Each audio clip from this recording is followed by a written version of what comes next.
Have you ever really thought about how a simple blood test can figure out something so core to you, like your blood type? It feels a little like magic, right?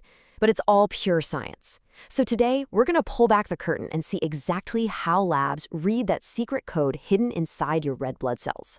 So what is it that actually makes your blood say type A, or type B, or O? It's not just some random label. Nope, it's a fascinating microscopic identity that's written on the surface of every single one of your red blood cells. Okay, so to crack this code, we first need to meet the two main players in this whole story: antigens and antibodies. The way these two interact, well, it's the key to everything. Think of it like this.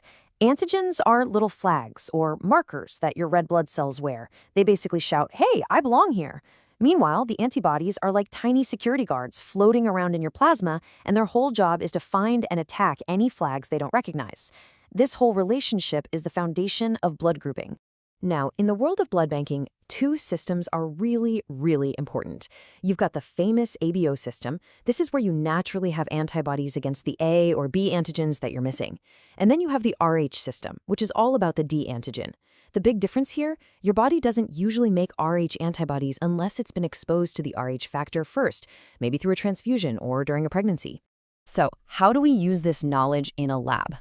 Well, scientists basically trigger that security guard response on purpose.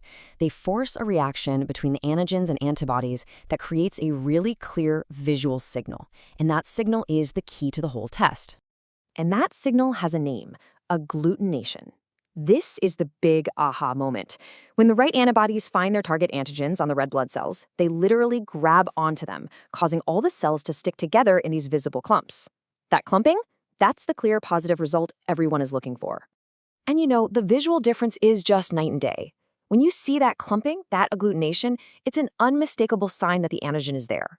But if the mixture just stays smooth and liquidy, it means no reaction happened. The antigen is absent. It's a simple but incredibly powerful visual code. To be absolutely 100% sure there are no mistakes, labs don't just do this test once. They use this really clever two-part strategy to both test and confirm the result. This isn't just about being thorough, you guys. This is a critical, non-negotiable step for patient safety. It's called forward and reverse grouping. So for the forward grouping, we're asking what flags are on the patient's cells. We figure this out by mixing their cells with known anti-A and anti-B antibodies. Then for the reverse grouping, we flip the script and ask, okay, what antibodies are floating around in the patient's plasma?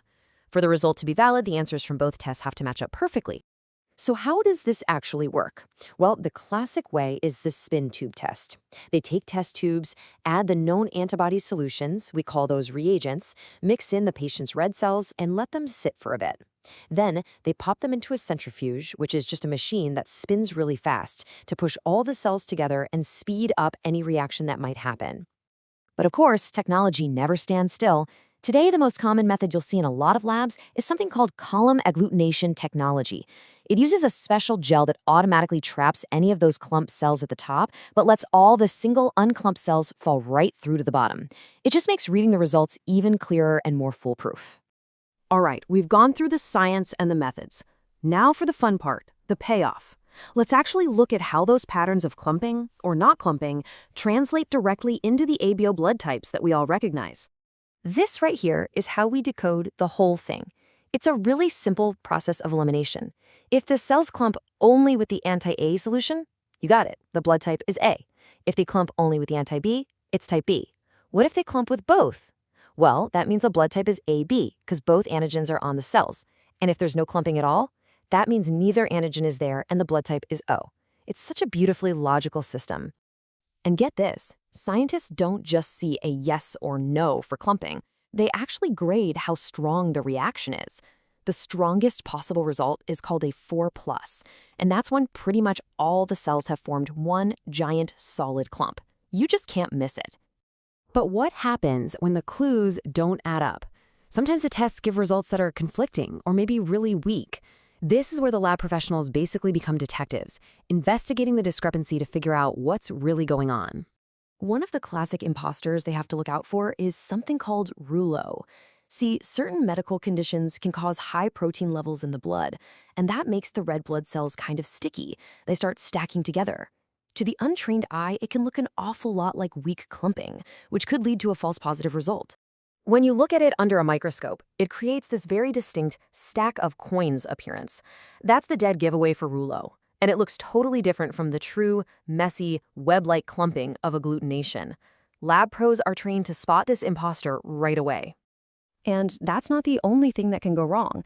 A patient who just got a blood transfusion might literally have two different populations of cells in their body. Some antibodies can cause false positives just because the test is at room temperature. And, simple human error, like forgetting to add a reagent, can cause a false negative. This is exactly why all those strict procedures are so critical. And all of that brings us to the key takeaway here. Accuracy is everything. It's achieved by always confirming the results with that two-pronged forward and reverse grouping, by using controls, by repeating tests when things look weird, and by investigating anything that doesn't make sense. These safety checks are what ensure the result is reliable and, most importantly, safe for the patient. So, a process that on the surface seems as simple as just watching for clumps is actually this incredibly detailed diagnostic test, packed with checks, balances, and potential pitfalls. It really makes you wonder, doesn't it? If this much complexity is hidden inside a basic blood type test, what other amazing, life-saving secrets are just waiting for us to find in a single drop of blood?